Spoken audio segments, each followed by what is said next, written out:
남성 합창단이 찬양을 그렇게 삑사리 하나 안 나고 전 처음 들었는데 너무 웅장해서 감동을 받았습니다. 제가 1월 달에 와서 말씀 전했거든요. 저를 처음 보시는 분 계십니까? 안 계시네요. 그때 그 설계했던 내용을 혹시 기억하고 계십니까?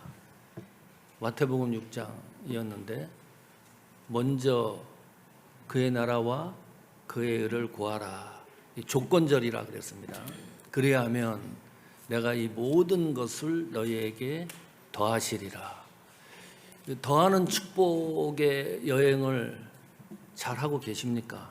하나님이 더하는 축복을 순간마다 감동으로 느끼고 하루하루 삶을 이어가고 있습니까? 더하는 축복이 있습니다. 자, 다시 한번 마음에 새기는 기분으로 축복을 하겠습니다. 내 이름을 집어넣고 지난번 설교 때 해보셨으니까 기억을 끌어오셔서 이 모든 것을 내 이름을 집어넣고 더하게 하시리라. 나한테 축복하는 겁니다. 시작. 이 모든 것을 백승철에게 더하시리라. 아멘. 자, 이번에는 옆에 계시는 분들 또 뒤로 이름을 집어넣어서 축복하십시오.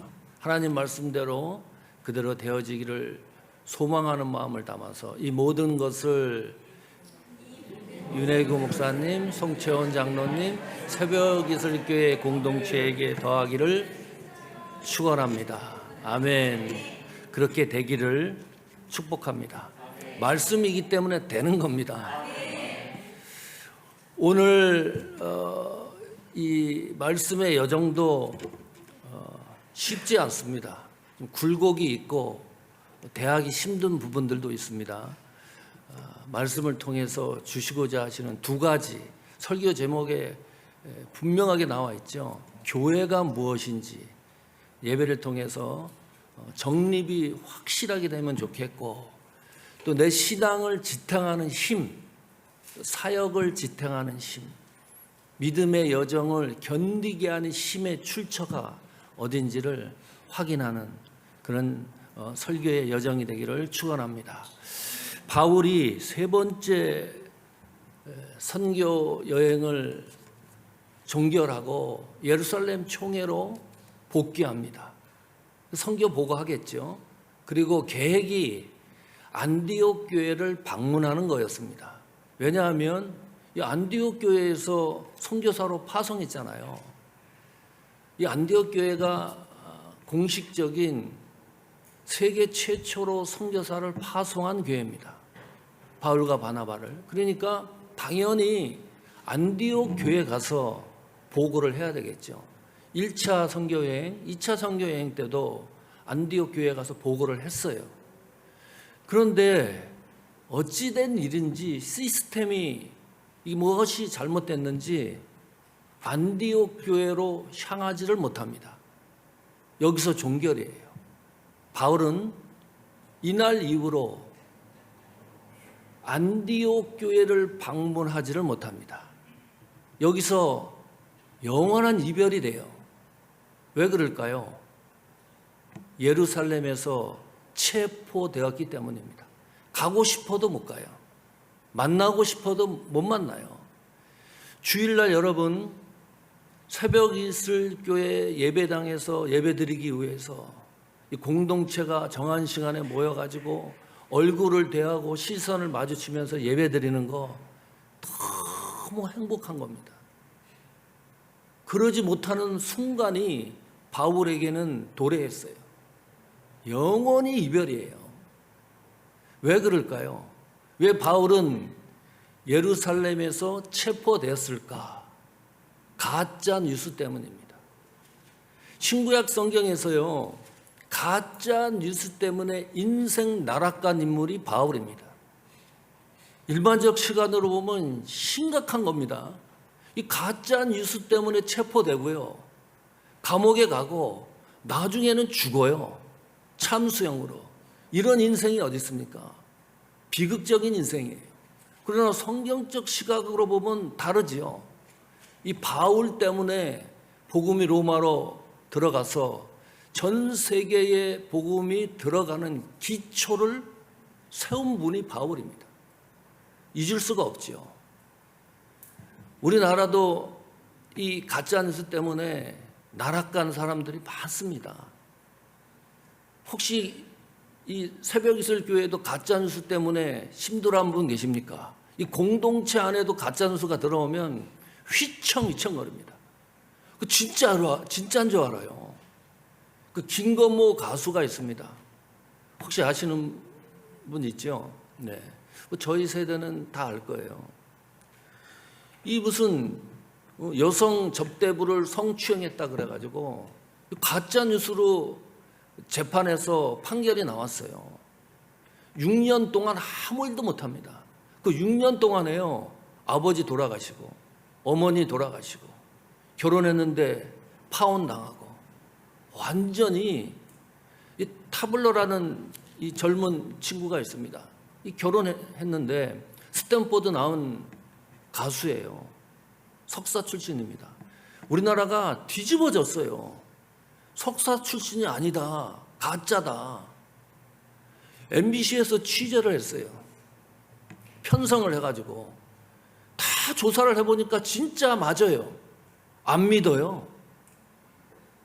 스탠포드에서 그 담장관들이 나와서 이 석사 학위자가 맞다 그래도 안 믿습니다. 이 가짜 뉴스가 이렇게 무서운 겁니다. 바울이 가짜 뉴스로 몰린 결정적인 게 뭡니까? 바울이 율법을 배반했다. 율법을 파괴시켰다. 이 율법을 회파시켰다. 이거 가짜 뉴스입니다. 단 한 번도 바울은 율법을 회파시킨 일이 없어요. 존중했습니다. 유대인의 전통과 관습도 존중해 줬습니다. 또 하나가 있어요. 가장 결정적인 건데요. 성전 안으로 이방인을 데리고 갔다. 큰일 나는 겁니다. 그 당시 역사로 보면. 그런 일이 단 한 번도 없어요. 이름을 콕 찍어가지고 드러비모입니다. 그 사람을 데리고 갔다는 거예요. 성전으로. 그런 일이 없는데 이 가짜 뉴스로 인해서 마침 그 당시에 예루살렘으로 바울이 복귀를 했으니까 바울을 알아보는 유대인 이 사람들이 폭동을 일으킵니다. 저 인간 바울 맞다. 죽여야 된다. 벌떼처럼 달려드는 거예요. 이 가짜 뉴스인데 하나도 진짜가 없는데 그래서요 군대가 동원이 돼요. 얼마나 이 폭동이 심하면 이거 진정시킬 수가 없으니까 군대가 동원이 돼서 바울이 체포가 돼요. 그런데 그 체포되는 과정에서 바울이 지휘관에게 부탁을 합니다. 그래도 내가 한번 변증할 기회를 줘야 되지 않느냐. 그래서 변증할 기회를 얻어요. 바울이 변증하는 기록이 성경에 몇 번 나오시는지 압니까? 사도행전에 3번 나옵니다. 똑같아요. 사도행전 9장에 나옵니다. 사도행전의 저자는 누가지요. 누가의 입장에서 바울의 변증을 기록해놨어요. 그러니까 그 주어가 3인칭이 되겠지요. 그는 누가의 입장입니다. 이 바울의 변증에는 꼭 들어가는 게 있는데 바울의 간증이 들어가 있습니다. 잘 보셔야 됩니다. 이게 단순한 간증이 아니라 이 바울의 간증은 복음의 증언입니다. 간증을 통해서 복음의 핵심을 전하고 있다. 그리고 사도행전 22장 오늘 간증이 나오죠. 오늘 설교 끝나고 집에 가셔서 꼭 약속하셔야 됩니다. 사도행전 22장을 1절부터 마지막 절까지 꼭 읽어보셔야 됩니다. 오늘 설교하는 내용이 제가 말씀드린 내용이 사도행전 22장에 다 포함되어 있습니다. 눈으로 꼭 확인하십시오. 그리고 사도행전 26장에 또 한 번 간증이 기록이 돼요. 그때는 아그리빠 왕 총독 관료들 앞에서 자기의 간증이 포함된 변증을 합니다.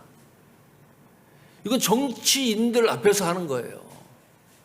단순한 간증이 아닙니다. 간증을 읽어보면 복음이 어떻게 우리 속에서 역사하는지가 규명되고 선명해집니다. 이 사도행전 22장에도 변증을 하는 마지막 부분이에요. 바울이 이런 말씀을 해요. 사도행전 22장 18절 보십시오. 자, 사도행전 22장 18절 같이 읽습니다. 시작. 봄에 주께서 내게 말씀하시되 속히 예루살렘에서 나가라. 너희는 내가 내게 대하여 증거하는 말을 듣지 아니하시라 하시거늘. 예루살렘 성전에서 바울이 기도하는 가운데 예수님 음성을 들어요. 자, 요것도 확인을 해야 됩니다. 진짜 예수님 음성일까? 별게 다 궁금합니다, 저는. 가짜로 바울이 이렇게 얘기했을 수도 있잖아요. 환상 가운데 예수님이 이렇게 말씀하는 거예요. 이제 예루살렘 떠나라. 복음 전하라는 겁니다. 다 알아요. 내게 대하여 증거하는 말을 밖에 나가면 듣지 않을 것이다. 사람들이 골치 아픈 일입니다. 복음을 전해도 제대로 듣지 않을 것이다. 왜 예수님 음성으로 바울은 확신했냐 하면 이게 처음이 아니에요. 다메섹 도상에서 예수님 음성을 들었어요. 생생하게 기억합니다. 바울의 변증 간증에는 반드시 들어가요. 그것이 얼마나 바울의 전 삶의 역사를 변혁시키고 바꿔놨는지 잊을 수가 없는 거예요. 그 예수님의 음성을 놓칠 수가 있습니까? 동일한 음성입니다. 그 예수님이 바울에게 이 말씀을 하시기 때문에 부가 설명을 해놨어요. 21절 보십시오. 또 같이 읽습니다. 시작. 나더러 또 이르시되 떠나가라. 내가 너를 멀리 이방인에로 보내리라 하셨느니라. 여기는 부가 설명을 해놨어요. 예루살렘을 떠나라. 어디로? 이방인에게로. 바울이 이 변증을 유대인들 앞에서 마지막 부분에 한 거예요. 어떤 일이 일어났을까요? 난리가 난 겁니다. 첫 번째 체포됐을 때보다 더한 난리입니다. 이 바울 죽여야 된다. 그 장면이 22절에 나옵니다. 22장 22절도 같이 읽습니다. 시작. 이 말하는 것까지 저희가 듣다가 소리질러 이르되 이러한 놈은 세상에 없이 하자 살려둘 자가 아니라 하여 죽이자. 어떻게 죽이는 거예요? 돌로 쳐서 죽이자입니다. 스데반도 돌에 맞아 죽었잖아요. 이게 방법론이에요. 그 당시 관습이고 정통이고. 돌을 던져가지고 이 바울을 죽이자. 우리 성경 번역이 실감나게 해놨어요. 응? 이놈은 세상에 없이 하자. 반드시 죽여야 된다. 그 23절에 보면 기가 막힙니다. 떠들며 옷을 벗어 던지고 티끌을 공중에 날리니. 이거는 그 당시 관습입니다. 저주 또 혐오의 표현입니다. 이거보다 더 큰 표현이 없어요. 이 바울은 반드시 죽여야 된다. 지휘관이 그것을 보고 있다가 난리가 난 거니까 이 녀석이 도대체 어떤 녀석인지 분명하고 확실하게 체크해 봐야 되겠다. 백부장에게 지시를 합니다. 영내로 데리고 가서 고문을 좀 해라. 체벌을 해가지고 어떤 인간인지를 확인해 보자. 그러는 거예요. 골치가 아픕니다. 성도 여러분, 왜 유대인들은 이토록 바울을 죽이려고 하는 걸까요? 이유가 있습니다. 잘못된 신앙관 때문입니다. 유대인들은요, 하나님을 믿어요. 그 하나님은 오직 우리들만의 하나님이어야 한다. 유일신입니다. 다른 인간들은 믿으면 안 돼요. 유대인들만 믿는 하나님이어야 된다. 그런데 바울이 물을 끼얹습니다. 복음이, 예수님이 나에게 이방인들에게 복음이 증거되게 했다. 그러면 이방인들도 하나님 믿을 거 아닙니까? 우리들만의 하나님인데 이방인들도 하나님을 믿는다? 유대인들은 하나님의 자녀입니다. 하나님을 믿으니까. 그 이방인들도 하나님을 믿으면 이방인들도 하나님의 자녀예요. 경계가 무너지는 겁니다. 이방인이나 유대인이나 똑같아. 동일하다. 이걸 못 견디는 거예요. 이 잘못된 신앙관, 전통이 이렇게 무섭습니다. 그것이 파괴되는 것이요, 너무너무 힘듭니다. 우리 잘못된 신앙의 습관 고치는 거요, 단순하지 않습니다. 수천 번 연습을 해도 안 되는 경우가 허다합니다. 그렇게 어려운 거예요. 그래서 바울을 죽이자는 거예요. 우리들만의 하나님으로부터 혜택을 받아야 되는데 이방인들까지 하나님을 믿어버리면 그 경계가 무너지니까 유대인들이 바울을 죽이고자 하는 겁니다. 또 한 가지 이유가 있습니다. 종교심 때문입니다. 열심을 내는데 믿음의 방향이 아니에요. 하나님이 원하는 방향이 아니에요. 사생 결단을 내고 신앙생활 한다 그러는데 뚜껑을 열어보면 엉뚱한 방향으로 가면서 열심을 내요. 우리는 그것을 종교심이라 그럽니다. 그건 믿음이 아닙니다. 방향이 잘못됐기 때문에. 유대인들 얼마나 열심입니까? 근데 방향이 잘못됐어요. 이 종교심이 정치와 결탁을 하면요, 무서운 겁니다. 이란이 그러지 않습니까? 보세요. 역사가 다 증명을 합니다. 중동이 그러지 않습니까? 정치와 종교가 결합을 해놓으면 막강해지는 거예요. 북한 김정은 보세요. 북한 국민들이 김정은을 지도자로만 생각하는 게 아니라 신으로 생각을 하는 거예요. 신으로. 이렇게 무서운 겁니다. 거기에 갇히게 되면 스스로 나올 수가 없어요. 이단 사상에 빠지고 이단교회 다닌 사람이 자기 스스로 거의 불가능합니다. 나오기가. 그렇게 무서운 거예요. 자, 우리가 주목해야 될 것은, 그러면 이런 문제를 바울은 어떻게 해결하는가? 한 발 더 나가서 확인을 해보는 겁니다. 이 바울의 간증을 통해서 어떻게 이 문제를 해결해 나는가? 그 방법론이 교회론입니다. 그 교회론을 가지고 바울이 이 문제를 해결해 나갑니다. 이미 2차 선교 여행 때 고린도 항구 도시죠. 거기에 고린도 교회를 세웁니다. 이 고린도 교회 처치 멤버들을 보면 다양성이 있어요. 헬라인, 유대인들도 있습니다. 상인이 있습니다. 또 철학자들, 이 지식층들도 있고요.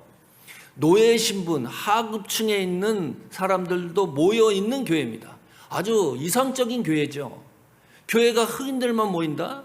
이상적인 교회 아닙니다. 백인들만 모인다? 전라도 교회는 전라도인들만 모인다? 이거 이상적인 교회 아니죠. 경상도만 모인다? 아닙니다. 다양성이 공존하는 교회가 이상적인 교회죠. 그런데 이 고린도 교회가요, 골치 아픈 교회입니다. 문제덩어리 교회입니다. 세상의 문제를 다 안고 있어요. 머리가 아플 정도로. 음행 문제, 우상숭배 문제, 재물 문제, 이혼 문제, 또 상소, 이거 바깥에 재판은 그런 승소 문제, 분쟁하고 파당하고 성령론, 구원론 문제, 세상에 있는 모든 문제가 고린도 교회에 다 있었어요. 그 가운데 고린도전서 3장을 보면 파당 문제를 거론합니다. 교회가 쩍쩍 갈라져요. 같은 공동체인데 바울파가 있고요, 베드로파가 있습니다. 아볼로파가 있고요, 그리스도파가 있습니다. 그리스도파는 또 뭡니까? 우리가 다 예수 그리스도를 믿는 같은 공동체인데 신앙은 우월주의입니다. 우리는 신앙생활 잘한다는 거예요. 저 인간은 엉터리라는 겁니다.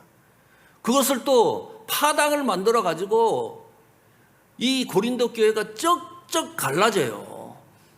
그때 이런 문제들을 바울이 어떻게 해결하는가, 오늘 말씀과 연동을 해보면 답이 나와요. 고린도전서 3장 16절 17절입니다.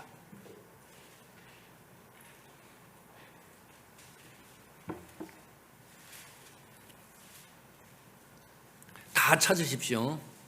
고린도전서 16장 17절.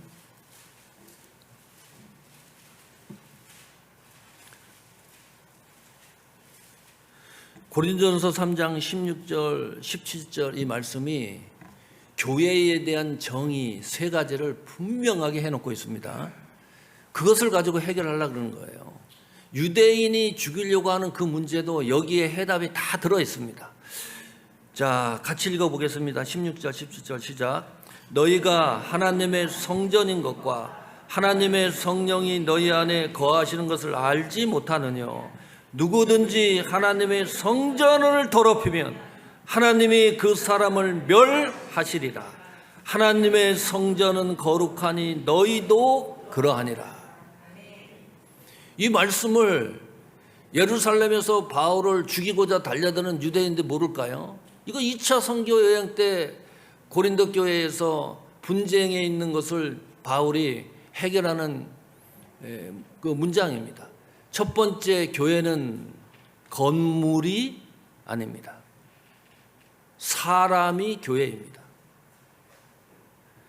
16절에 너희가 하나님의 성전인 것과, 백승철이 성전이라고 말합니다. 웅장해집니다. 나 같은 사람이 성전이라고 성경이, 이거 제 말이 아니고 성경이 말씀하는 내용이에요. 백승철이 성전이다. 알지 못하느냐. 강력한 선언이에요. 대충 말하는 게 아니라 선포입니다. 너희가 하나님의 성전인 것을 알지 못하느냐. 너희는 단수가 아닙니다. 복수입니다. 이것도 묘한 겁니다. 내가 포함된 공동체가 교회라는 거예요. 여기서 새벽이슬교회 공동체 한 사람 한 사람들이 모여가지고 그 공동체가 하나님의 성전이다. 개인도 하나님의 성전이에요. 그러면 공동체, 10,000명 모이는 교회, 이 뭐 다르게 표현을 해야 되잖아요. 개인도 성전이고 10,000명 모이는 곳도 성전이면 이게 뭐가 좀 안 맞는 것 같잖아요. 10,000명이 모이면 대교회, 뭐 그래야지 이해가 되는데, 10,000명이 모여도 교회, 두 사람이 모여도 교회. 이유는 사람이 교회이기 때문에. 무게중심이 어디에 있는 거예요? 교회에 있는 거예요. 성전에 있는 겁니다. 교회를 설명하는 수식어는 사실상 그것이 중요한 포인트가 아닙니다. 사모하는 교회, 사모하는 새벽 이슬 교회, 새벽 이슬, 하늘 꿈, 은혜 교회, 은혜. 참 이상하죠. 우리는 교회에 집중해야 되는데 여기에 더 집중을 해요. 이 수식어에. 하나님이 보는 시각은 두세 사람이 모인 교회와 10,000명이 모이는 교회를 동일하게 보고 계신다. 놀라운 발견이에요. 쥐죽을 이유가 없습니다. 개척교회 하는 수많은 지구상에 두세 명을 놓고서 목회하는 분들도 많이 있습니다. 세상이 알아주지 않는 구석에서 사역을 감당하는 분들이 얼마나 많습니까? 여기 말하는 그러니까요, 이 유대인들은요, 이 사고에서 벗어나지 않습니다. 이거는 이 당시에 예루살렘 성전이 있었어요. 그런데 바울이 이런 얘기를 하는 거예요. 이거는 역사와 전통을 바꾸는 변혁적인 선포입니다. 한 번도 들어보지 못한 선포를 하는 겁니다. 유대인들은 건물이 교회라고 생각을 했어요. 그리고 이 지구상에 오직 성전은 예루살렘에 하나만 존재한다고 생각을 했어요. 그렇게 신앙생활을 했는데 바울이 이방인들에게 복음을 전하면 여기도 성전이 생기고 저기도 성전이 생기는 거잖아요. 그래서 예루살렘 성전 빼고는 다 회당이라고 명명했습니다. 이 당시는 오직 하나 예루살렘 성전만 존재한다고 믿었던 이것이 바울의 복음으로 붕괴가 되니까 교회론의 잘못된 인식을 갖고 있던 유대인들이 바울을 죽이기로 작정하는 겁니다. 저 인간 가마로 뒀다가는 모든 게 붕괴가 되니까 집중적으로 바울을 죽이기로 하는 거죠.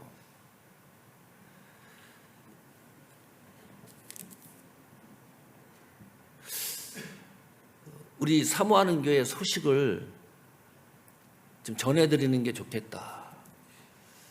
3월 첫째 주로 브레아에 있었잖아요. 우리 교회가. 거기서 나오게 됐습니다.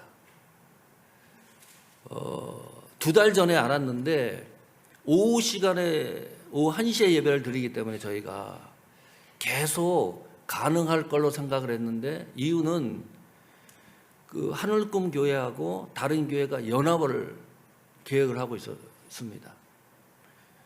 그런데 우리는 1시에 가능성이 있다는 이야기를 들었기 때문에 우리 연합을 하더라도 우리는 1시에 예배 드린 줄 알고 있었는데 3월 첫 주 연합을 예배를 드렸어요.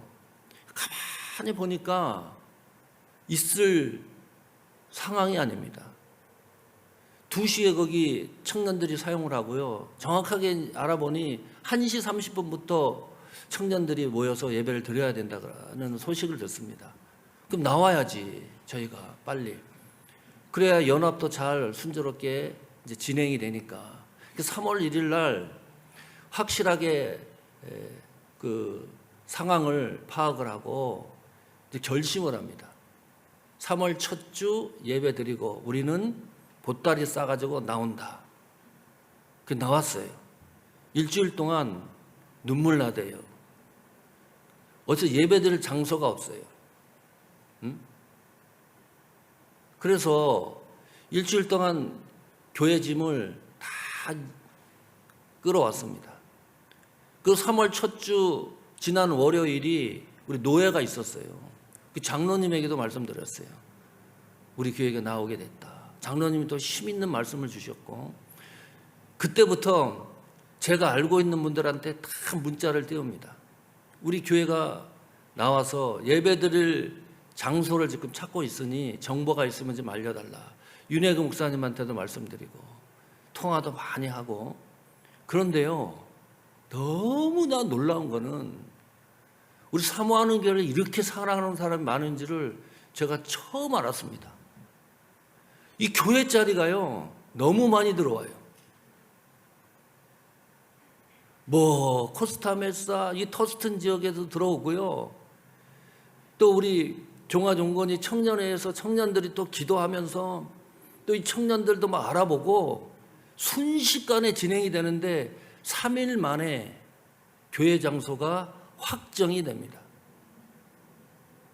부에나파 소스몰 근방입니다. 너무 좋아요. 예배당이 한 50석입니다. 식당, 친교실. 우리는 1시 예배 드렸을 때 브레아에서는 그 식당, 그 친교실을 쓸 수가 없었어요. 그러니까 예배 드리고 조그만 방에서 모든 식사도 하고 거기서 모든 걸 진행을 했는데 식당도 마음대로 쓰고요. 또 성경 공부하는 룸도 또 하나 있습니다. 룸을 3개를요. 또 바깥에 페리어 같은 새벽의 설교회처럼 그런 것도 있어요. 시간도요. 마음대로 쓰는 겁니다. 9시 예배 드려도 되고 10시, 11시 드려도 돼요. 관계가 없어요. 그 주중에도 얼마든지 쓰는 겁니다. 200불, 800불 렌트비를 냈는데 200불이면 플러스하면 1000불 아닙니까? 1000불에 사용하는 겁니다. 너무 감사한 거예요. 사람이 교회입니다. 여러분, 신약 성경 전체에서 교회가 이전했다는 기록이 없습니다. 한번 찾아보십시오. 사실입니다. 어느 교회가 A 지역에서 B 지역으로 이전해갖고 이름을 똑같이 가져가가지고 건물에 들어갔다는 기록이 없어요. 왜 기록이 없나요? 사람이 교회이기 때문입니다. 성도가 교회이기 때문입니다. 그래서 바닷가에서 들으면 교회예요. 산에서 들으면 그곳이 교회예요. 가정에서 예배 드리면 그것이 교회입니다. 사람이 교회이기 때문에 10시에 드려도 되고 11시에 드려도 되는데 저희가 1시에 예배를 드립니다. 왜 그럴까요? 피아니스트 때문에 그럽니다. 이 반주자가 1시밖에 시간이 안 돼요. 저희와 함께 동역을 했어요. 자, 그런데 이거 찬스잖아요. 11시, 10시에 드릴 수 있는 찬스가 있는데 그러지 못하는 이유가 있는 거예요. 반주자 때문에. 그 불회에서 우리가 사역을 감당할 때 이 피아니스트가 굉장히 전에도 말씀드렸죠. 아주 너무나 유명한 분이라고. 이 스케줄이 그냥 꽉꽉 차는 분이에요. 그런 가운데 우리 교회에서 헌신을 하신 거예요. 그러니 장소간지에 왔고 시간을 마음대로 쓸 수 있는 데가 왔으니 이제 안 오셔도 된다. 이게 인간의 도리가 안 맞고 사람이 성전이다. 하나님 말씀과도 맞지 않는 겁니다. 그냥 시간은 우리가 편한 대로 인간이 편한 대로 정하는 거잖아요. 10시가 좋다. 11시가 좋다. 1시가 좋다. 관계가 없어요. 밤에 7시에 모여도 그것이 성전이니까. 우리가 성전이니까. 관계가 없는 거잖아요. 힘들고 어렵고 여러분 답답할 때요. 그것을 헤쳐나가는 강력한 힘은 하나님 말씀대로 하는 겁니다. 그러면 해결책이 생깁니다. 자꾸 이상한 생각을 하고 내 머리를 쓰고 그러는데 이 과정을 가만히 지켜보면서 사람이 성전이라는 것을 다시 한번 우리 사모하는 교회가 보현아 밖으로 이전하면서 감동을 받고 그 말씀을 다시 확인하는 겁니다. 사람이 여러분 개인이 성전입니다. 그 공동체가 모여도 성전입니다. 소중하게 생각을 해야 되는 거죠. 두 번째, 교회는 하나님이 임재하는 곳입니다. 자, 16절 다시 보시면 하나님의 성령이 너희 안에 거하시는 것을, 우리 안에 거하시는 것을, 공동체 안에 거하시는 것을, 공동체가 성전이잖아요. 그러면 성전 안에 하나님이 임재하신다. 이 새벽 이슬 교회에 하나님이 임재하신다. 성령이 임재하신다. 예수 그리스도가 임재하신다. 놀라운 사실입니다. 하나님은 무소부재하신 분입니다. 어디에나 계시는 분이에요. 그런데 장소를 콕 집었어요. 어디? 성전입니다. 내 안에 성령이 함께 계신다. 여기 계신다라고 하는 이 말은 존재한다, 머문다. 더 좋은 표현은 영어 성경도 다 그렇게 번역을 합니다. 내 속에 와가지고 이 성령이 거주할 집을 건축해서 존재하는 겁니다. 그것이 계신다는 거예요. 그냥 왔다가 가시는 분이 아니고 영원토록 이 새벽 이슬교회 공동체 안에 성령님이 오셔서 영원히 거주하신다. 그것이 임재입니다. 그래서 예배당에 오시면, 교회에 오시면 반드시 하나님의 임재를 경험하셔야 돼요. 성령의 임재를 경험하셔야 돼요. 왜냐? 하나님이 여기 거주하고 계신다고 약속을 하시는데, 내 속에도 거주하고 계신다는데, 집을 짓고 여기에 살고 계신다고 하는데, 예수 그리스도 경험되어야 된다. 매 주일마다 목사님 말씀 전할 때마다 하나님이 존재한다는 것을 가슴으로 임재한다는 것을 경험해 나가는 거, 얼마나 신앙과 믿음이 튼실해지는 겁니까? 여기 나오는 성전은요, 이 두 가지 단어로 헬라어는 사용을 합니다. 하나는 공간을 포함한 것을 또 성전이라 그러죠. 새벽이슬교회 하면 파킹장, 또 옆에 친교실, 또 밖에 있는 야드, 이거 다 포함해서 그 새벽이슬교회라 그러죠. 이 성전, 그렇게 표현하는 경우가 있고, 여기서 표현하는 성전은 지성소가 있는 성전입니다. 이거 특별한 거예요.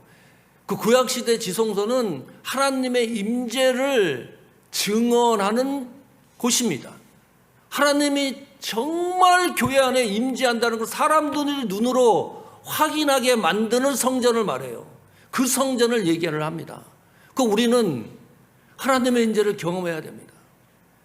솔로몬이 성전을 봉헌했을 때 구름이 가득 차는 거예요. 예배당 안에. 이 제사장들이 기절합니다. 하나님의 임재를 눈으로 확인하고 있기 때문입니다.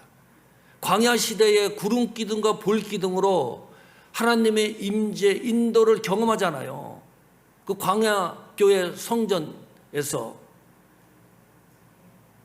새벽 이슬교회 공동체 여러분은 주일마다 오셔서 그 하나님의 임재를 반드시 경험해 나가는 믿음의 여정이 되기를 축원합니다. 유대인들은 그게 아니죠. 교회의 중심은 하나님이다. 교회의 중심은 성령님이시다. 교회의 중심은 예수 그리스도인데, 유대인들은 결코 그렇게 생각 안 해요. 자기들이 주인이라고 합니다. 교회는 바울이 중심이 아니다. 아볼로가 중심이 아니다. 베드로가 중심이 아니다. 조직이 중심이 아니고 프로그램도 중심이 아니고 유대인들도 중심이 아닌데, 유대인들은 그때까지 변하지 않습니다. 자기가 중심이랍니다. 좌지우지하는 거예요, 교회를. 그런데 성경은 이 성전은 하나님이 임재하는 곳, 그 중심이 하나님이라고 분명하게 명확하게 기록해 놓고 있는데 사고가 변하지 않습니다. 그러니까 바울을 죽이려고 작정하고 달려드는 겁니다. 세 번째, 교회는 거룩한 곳입니다. 17절 고린도전서 3장 같이 다시 읽습니다. 시작. 누구든지 하나님의 성전을 더럽히면 하나님이 그 사람을 멸하시리라. 하나님의 성전은 거룩하니 너희도 그러하니라. 자, 이 17절 말씀이요, 단순하게 읽을 성경이 아닙니다. 뭐라 그럽니까? 성전을 더럽히면. 그러면 하나님이 반응이 어떤 거예요? 그 사람을, 더럽힌 사람을 뭐라 그래요? 멸하시리라. 제가 뻥치는 거 아닙니다. 여러분, 겁나게 하려고 그러는 거 아닙니다. 이 말씀을 가지고 여러분을 잡으려 그러는 게 아닙니다. 성경에 이렇게 기록을 해놨어요. 자, 그리고 더 놀라운 사실은 더럽히다 그리고 멸하시리라, 이 두 단어는 똑같은 단어입니다. 이 단어가 똑같아요. 그래서 더 충격적입니다. 이 더럽히다라고 하는 말은 우리가 음식 먹다가 음식 찌꺼기가 여기에 좀 묻고 그러는 경우도 있잖아요. 그런 의미가 아니고요.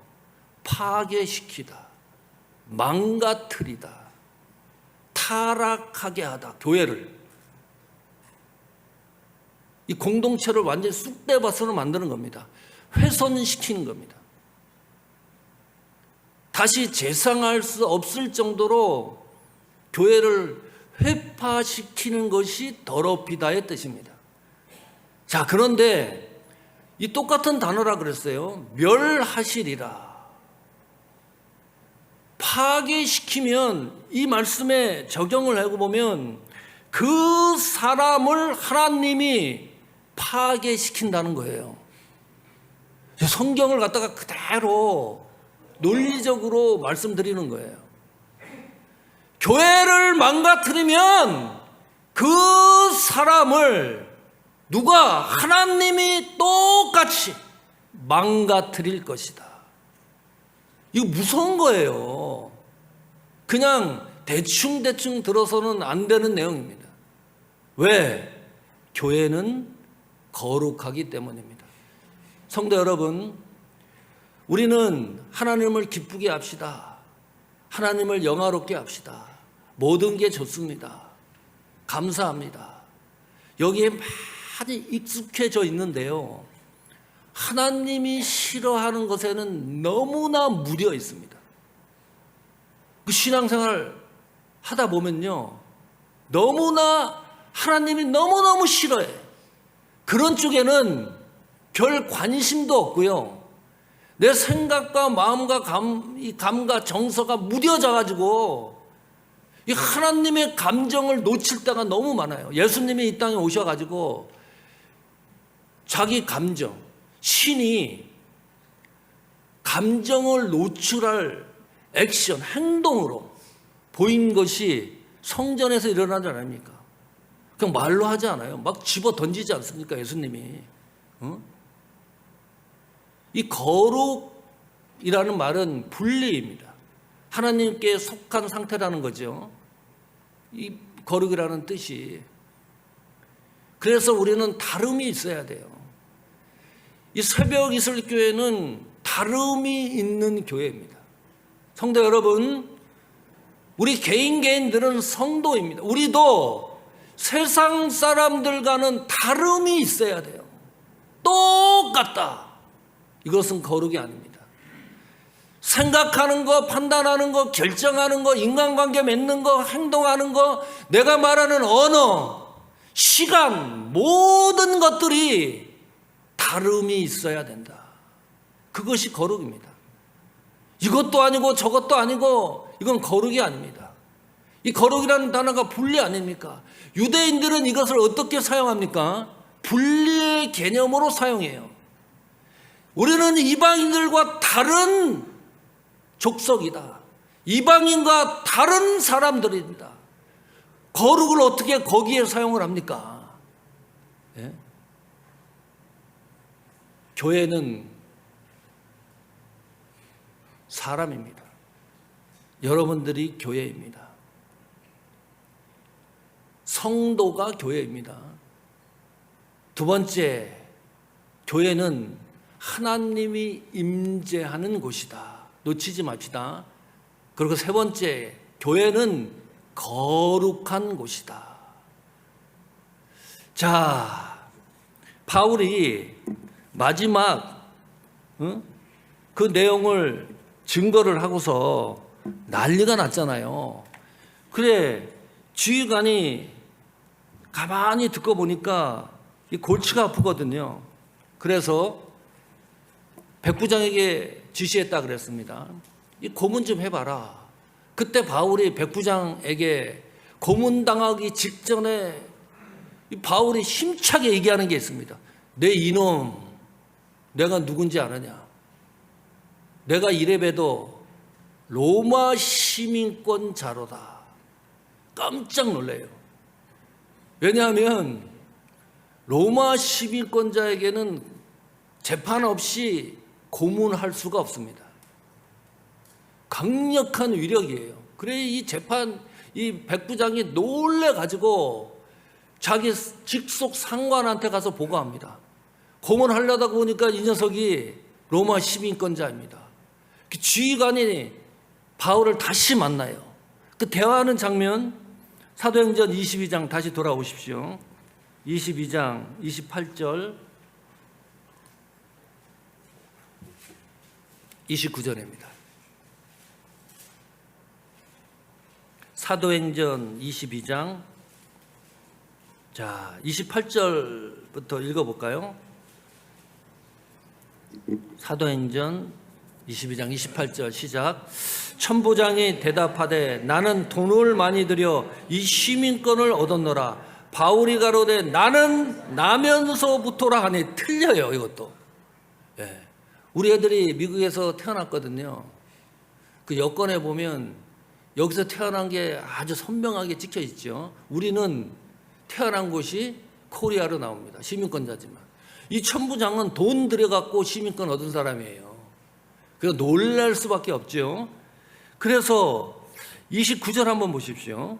이렇게 얘기합니다. 같이 읽습니다. 신문하려던 사람들이 곧 그에게로 물러가고 천부장도 그가 로마 사람인 것을 알고 또는 그 결박한 것을 인하여 두려워하니라. 왜 그랬을까요? 로마 시민권의 위력이 첫 번째 재판 없이 고문 체벌할 수가 없습니다. 그렇게 해서 했다는 것이 발각이 되죠. 직권남용죄로 이 지휘관 신분이 날아가요. 그러니까 두려워하고 떠는 거죠. 두 번째, 이 시민권자는 상소할 수 있습니다. 나는 로마 황제 앞에서 재판받겠다. 그래서 바울이 로마로 가는 거예요. 이 시민권 때문에. 이 시민권이라는 것 때문에. 세 번째, 어디로든지 자유롭게 이동이 가능합니다. 이 시민권 하나 가지고. 네 번째는 로마의 법적 보호를 받습니다. 어딜 가든지. 이 시민권 대단한 거예요. 그 당시 1세기거든요. 그 1세기에 로마 시민권을 가진 사람들이 소수였습니다. 많지 않았어요. 여기 표현해 보면 지휘관이 이거 깜짝 놀랄 일이죠. 이 시민권 때문에. 그런데 바울이 죽음 직전에서 이 문제가 해결이 됩니다. 이 상황이 어떻게 전개되는가를 잘 보시면 너무 조금 찝찝한 느낌이 들어요. 여기서 벗어나요. 죽음 직전에서. 그리고 로마까지 가는 거니까요. 그리고 좀 싱겁다. 약간은 좀 무슨 뭐 경이로운 일이라든지 이런 것이 하나도 보이지 않아요. 바울이 그래도 시간을 벌었던 거는 로마 시민권하고 로마 법규 때문에 살아나는 겁니다. 하나님이 하나도 개입한 것 같지 않다. 이 전개되는 상황이 그래요. 시민권과 로마 법규로 바울이 해방은 아니지만은 그 죽음의 순간을 모면되는 거니까요.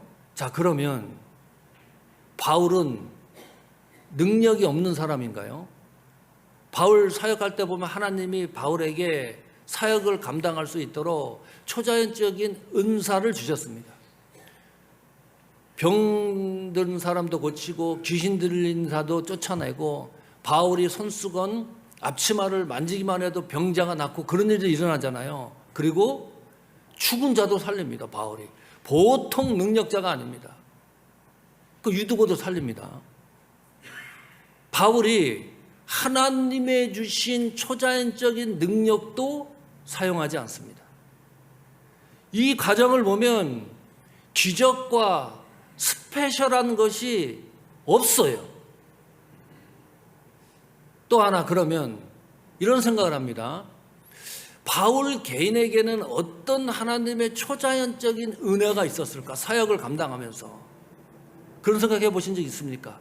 여러분, 신앙생활을 시작했을 때부터 지금까지 과정을 되돌아보십시오. 하나님이 나에게 주셨던 아주 특별한 은혜. 그러니까 세상의 방법과 척도와 의술과 기술로 분석할 수 없는 초자연적인 은혜들을 한두 개는 다 경험했을 거예요. 그 경험한 것들이 있습니다. 바울도 그것을 얘기하니까요. 자, 그러면 바울에게 경험된 초자연적인 기적과 같은 신비가 얼마나 많이 있었을까요? 몇 번일까요? 별게 다 궁금해지는 겁니다. 딱 2번입니다. 이 2번도 마음을 많이 생각을 해서 바울을 많이 생각해 갖고 2번이지 정확히는 1번입니다. 첫 번째는 빌립보 감옥에서 바울이 갇혔을 때 신라랑 옥문이 열려요. 그거 경험합니다, 바울이. 사역적인 측면에서 초자연적인 사건은 아니고 바울 개인에게 있어서 거기 신라가 있었으니까 이것이 반으로 줄어들죠. 또 한 번은 멜리데 섬입니다. 바울이 로마로 배 타고 항해하러 갔을 때 폭풍 만나갖고 파괴돼요. 그래서 외딴 섬에 갇히는데 그게 멜리데 섬입니다. 거기서 놀라운 일, 그렇죠. 독사한테 물려요. 살아요. 이거는 바울에게 있어서 초자연적인 은혜입니다. 놀라운 은혜입니다. 그 광경을 지켜보고 원주민들은 다 알아요. 그 독사에 물리면 100% 죽어야 되는데 죽지 않으니까 신처럼 여겼습니다. 이것이 바울이 경험한 초자연적인 하나님의 주신 은혜예요. 저도 한번 얘기해볼까? 하나만 얘기할게요. 2-3가지가 더 있는데 제가 시골에서 살았습니다. 우리 윗집에 서울에서 2 형제가 놀러 왔어요. 겨울인데 중학생, 초등학생, 이 형제입니다. 이 중학생은 스케이트를 갖고 왔어요. 그 시골에서 그 당시 스케이트는요, 귀족 그 계급만 타던 거예요. 우리는 썰매 타고, 저희도 형제밖에 없습니다. 내 남동생 하나밖에 없어요. 썰매를 타러 가야 되는데 승진이인데 승진이도 같이 간다고 막 울고 땡깡 부려서 그래서 서울에서 왔지 않느냐. 달래서 승진이를 집으로 보내고 셋이서 이 얼음 지치기를 하러 호수가 얼었으니까요. 가다가 그늘진 곳을 지나가다가 물에 빠졌어요. 이 3명이. 자, 그때가 초등학교 1학년 때인데요. 생생합니다. 처음에는 너무 힘들어요. 이 물을 계속 마셔야 되니까. 그 중학생 그 친구는 발에 스케이트가 있어요. 이거 발 움직이는 것도 힘이 듭니다. 계속 물을 먹다가 어느 순간에 너무 기분이 좋은 거예요. 제가 초등학교 1학년 동안 삶을 살면서 솜사탕, 무슨 알사탕 내가 먹었던 것보다 너무너무 그 순간이 너무너무 기분이 좋아요. 세상에 이렇게 기분이 좋을 수가 있을까. 그리고 필름이 딱 끊어집니다. 우리 부모님들이 이야기를 해줘요. 그 뒷이야기는 제가 집으로 터덜터덜 혼자 걸어가면서 부모님들한테 죽었어 이걸 계속 반복했다는 거예요. 나중에 알고 보니까 2 사람은 죽었어요. 저 혼자만 살았어요. 우리 동네 시골에서요, 난리가 난 겁니다. 백승철은 신의 아들이다. 제가 시골에서 신의 아들로 사람들한테 사랑받으면서 자랐어요. 내가 어떻게 살아서 우리 집으로 향하면서 죽었어 했는지는 몰라. 죽음 직전까지만 기억을 하는 거예요. 이거 기적 아닙니까? 제가 그래서 AI한테 물어봤어요. 초등학교 1학년이 살얼음 판에다 빠졌는데 죽을 확률이 얼마가 되고 살아날 확률이 얼마가 되느냐. 그때 추운 겨울이었고 옷도 수영도 못한다 그랬더니 AI가 대답을 해줍니다. 1분에서 2분 사이에 발견이 안 되면 죽을 가능성이 100%다. AI도 그렇게 얘기를 해요. 그러니까 죽을 가능성이 저는 100%가 아니에요. 그 누구도 건져준 사람이 없으니까. 자, 바울을 보면 많을 것 같았는데 바울에게 나타난 이 초자연적인 기적이 단 한 번밖에 없는 거예요. 두 번은 억지로 깨맞히는 겁니다. 참 묘합니다. 이 바울은 자기 삶에서 일어났던 일에 대해서요 이렇게 고백을 하는 거예요. 우리가 너무 많이 고백된 내용인데 다시 한번 이 시간에 이제 확인을 하겠습니다. 고린도후서 11장 23절부터 보겠습니다. 다 찾아보십시오.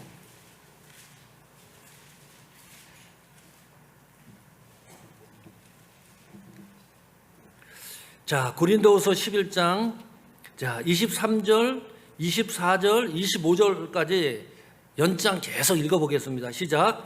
저희가 그리스도의 일꾼이냐 정신없는 말을 하거니와 나도 더욱 그러하도다. 내가 수고를 넘치도록 하고 옥에 갇히기도 더 많이 하고 매도 수없이 맞고 여러 번 죽을 뻔하였으니 유대인들에게 40의 감한 매를 5번 맞았으며 3번 태장으로 맞고 1번 돌로 맞고 3번 파선하는데 일주야를 기품에서 지냈으며 무슨 기적이 일어납니까?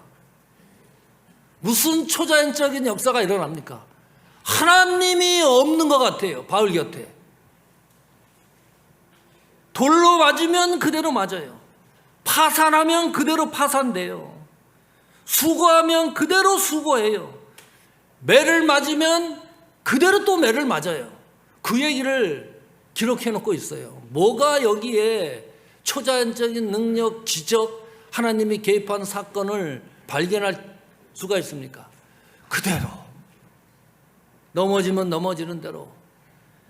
자, 25절 보십시오.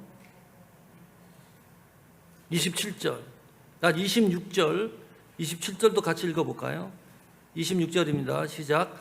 여러 번 여행에 강의 위험과 강도의 위험과 동족의 위험과 이방인의 위험과 시내의 위험과 광야의 위험과 바다의 위험과 거짓 형제 등의 위험을 당하고 몇 번 나오나요? 위험이 8번. 아니 이 정도면 하나 정도는 기록을 해놔야 되지 않습니까? 예? 이런 위험 가운데 하나님이 도우셔가지고 그 도우신 이야기, 초자연적인 기적과 같은 이야기를 해야 설득력 있는 거 아닙니까? 우리가 설득을 당하지. 하나님이 이렇게 개입하시는구나, 하나님이 이렇게 일하시는구나, 그 경험되어지는 건데 그런 내용이 전혀 없어요. 자, 27절 볼까요? 27절 시작. 또 수고하며 애쓰고 여러 번 자지 못하고 줄이며 목마르고 여러 번 굶고 춥고 헐벗었노라. 홈리스입니다. 홈리스도 이런 홈리스가 없어요. 아무 일이 일어나지 않습니다. 자, 고린도후서 11장 32절 34절도 같이 읽어봅시다. 자, 시작. 다메섹에서 아레다 왕의 왕백이 나를 잡으려고 다메섹 성을 지킬세 내가 광주리를 타고 들창문으로 성벽을 내려가 그 손에서 벗어났노라. 이것은 도망갔다는 겁니다. 무서워서. 야, 사도 바울의 이 신분, 이것이 구겨지는 것 같은 느낌까지 들어요. 와, 그 잡혀가지고 줄을 복음을 전하다가 뭐 그런 일이 있어야 또 이게 히스토리가 형성이 되고 그런 거 아닙니까? 설득력도 없고 다 그래요. 그러면 바울에게 있어서 초자연적인 기적은 뭘까? 독사에 물려서 살아난 거? 그 정도는 아닐 거예요. 이 사도 바울인데 그래도 적어도 그 정도로 바울이 이야기하는 건 아닐 것이 분명하다. 그 바울이 생각하는 일생일대에 하나님이 나에게 개입하신 최고의 순간, 초자연적인 기적과 같은 역사는 무엇일까? 그것이 고린도후서 11장 28절에 보시면 등장합니다. 같이 읽어봅니다. 고린도후서 11장 28절. 자, 같이 읽습니다. 시작. 이해의 일은 고사하고 오히려 날마다 내 속에 눌리는 일이 있으니 곧 모든 교회를 위하여 염려하는 것이라. 야, 이 정도면요 바울은 포기해야 됩니다. 선교사 생활 그만하고 몸이 얼마나 상했겠어요. 은퇴하고 노후를 편안하게 살아야 됩니다. 누가 뭐라 할 수가 없어요. 바울이 선교 사역을 해서 척척한 공로를 세운 걸 생각하면 바울이 은퇴한다고 해서 박수를 쳐주지 그것을 막을 사람도 없고요. 자, 그런데 포기할 만한데 이 견디는 것을 견디지 않을 상황인데도 불구하고 바울이 변하지 않는 것이 있습니다. 그런 상황에도 변하지 않는 것은 교회를 위하여 염려하는 것이라. 이거는 변하지 않아요. 이 바울의 심중이.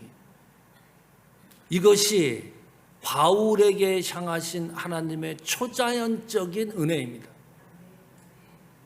바울은 그 교회를 위하여 염려하지 않는 이 변하지 않는 이 마음을 가지고 사역을 지탱하는 힘입니다. 그게 뭡니까? 하나님 부르심의 소명입니다. 하나님 부르심의 소명이 바울의 사역을 감당케 하는 힘입니다. 믿음을 이겨나가게 하는 힘이에요. 견딜 수 있는 힘이에요. 사역을 끝까지 지킬 수 있는 힘이 어디에서 나오느냐? 바울의 간증에서도 계속해서 기록해 놓습니다. 하나님이 나를 부르심에 대한 소명입니다. 하나님의 부르심에 대한 소명이 변동이 없기 때문입니다. 하나님이 나를 부르셨는데 그것을 순간마다 고난과 환난과 어려움과 사방이 막혔을 때 하나님이 변해가지고 왔다 갔다 하면 어떻게 사역을 지탱해 나갑니까? 하나님은 변하지 않아요. 나를 부르신 소명, 장로님으로, 권사님으로, 집사님으로, 목회자로, 새벽이슬교회의 공동체 일원으로 하나님이 부르신 것은 변하지 않는다. 그것을 바울이 늘 사역의 현장에서 체크하는 겁니다. 그래서요, 고린도서 11장 29절 보십시오. 누가 약하면 내가 약하지 아니하며 가슴이 아픈 겁니다. 약한 모습을 보면 뭐 윤혜교 목사님이나 저나 지도자들이 동일한 마음이에요. 성도가 아프면 약하면 나도 약해져요. 실족하게 되면 애타고 그래요. 이게 목회자 마음입니다. 이것이 신앙 공동체의 마음입니다. 이유는 하나님의 부르심의 소명이 내 속에서 식지 않기 때문입니다. 그것이 지켜나가는 힘입니다. 그래서 고린도후서 12장 16절 보십시오. 12장 10절. 그래서 이런 유명한 바울의 고백이 기록되어 있습니다. 고린도후서 12장 10절. 시작. 그러므로 내가 그리스도를 위하여 약한 것들과 능력과 궁핍과 핍박과 곤란을 기뻐하노니 이는 내가 약할 그때에 곧 강함이라. 이것 때문에 하는 겁니다. 이것 때문에 신앙생활 하는 거예요. 내가 약해지면 약해질수록 하나님이 일하신다. 이 감동의 역사가 식지 않기를 축원합니다. 성도 여러분, 오늘 말씀을 다시 되새김하십시오. 교회는 성도입니다. 성도가 교회입니다. 자, 다시 다짐하는 의미로 내 이름을 집어넣으십시오. 여러분 각자 이름을 집어넣고 내 가슴이 얼마나 웅장해지는가를 말로 선포하면서 느껴보십시오. 웅장해집니다. 여러분 개인 이름을 집어넣고 이렇게 하는 겁니다. 백승철은 성전입니다. 여러분 개인 이름 집어넣고 같이 해봅시다. 시작. 백승철은 성전입니다. 웅장해지나요? 예. 자, 그러면 또 옆 사람을 축복합시다. 집사님은 또 권사님은 성도님은 성전입니다. 같이 시작. 윤혜거 목사님, 송채원 장로님, 새벽이슬교회 공동체는 성전입니다. 웅장해지나요? 느끼셔야 됩니다. 교회는 하나님이 임재하는 곳입니다. 하나님의 성령의 임재를 감동을 받고 밖으로 나가는 그런 은혜가 충만하기를 축원합니다. 교회는 거룩한 곳입니다. 이 거룩을 지켜주십시오. 온전하게 하나님이 어떻게 축복의 길로 인도하시는지를 확인하는 삶의 여정 사역이 되기를 축원합니다. 우리를 지탱하게 하는 힘은 하나님 부르심의 소명입니다. 변하지 않는 마음이 있다. 내가 인생을 살면서 사방이 캄캄할 때요, 내 속에서 변하지 않는 마음, 그것이 교회이건 신앙이건 믿음이 있다 그러면 그건 놀라운 축복입니다. 그것은 너무 세밀하기 때문에요, 보이지가 않아요. 잘 관찰하셔야 됩니다. 내 속에 변하지 않는 마음이 무엇일까? 그것이 무슨 초자연적인 기적이 아닌데요, 나를 지탱하는 힘입니다. 이기게 하는 힘입니다. 그래서 약할 때 강함이라 하나님이 일하시는 것이 눈으로 확인되는 그런 축복과 삶의 여정을 성경이 약속해 놨기 때문에 오늘 두 가지 말씀, 여러분이 교회고 부르심의 소명으로 더하게 하시는 그런 삶의 여정이 지속되기를 축원합니다.